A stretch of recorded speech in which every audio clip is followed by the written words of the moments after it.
Et je pense qu'en fait, on a vraiment perdu un truc qui est fondamental et qui, je pense, se retrouve sur absolument tout. On a perdu l'ambition.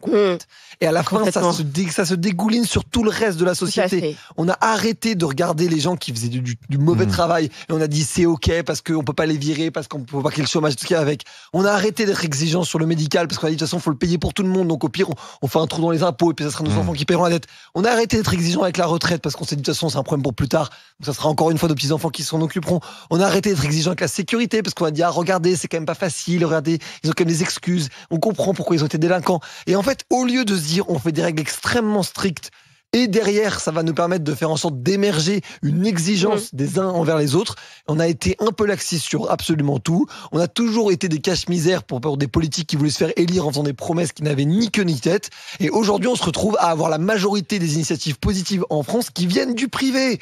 C'est quand même du délire pour un pays qui est aussi socialisé, quoi. C'est peut-être ça qu'il faut changer. Merci d'avoir été avec nous, Céline. On fait tout ce qu'on peut, Olivier. La personne que vous venez d'écouter, c'est le fondateur du média Le Crayon. Alors je le rejoins sur certains points, comme la perte de l'ambition en France, et que la vie peut être meilleure en dehors de la France si on arrive bien à s'en sortir et que le mode de vie corresponde à la personne. Ce n'est pas que les gens ne sont plus exigeants, c'est que l'exigence ne paie pas, ne donne pas une rémunération en plus. Car par exemple, dans les grandes entreprises, il y a des grilles salariales à respecter.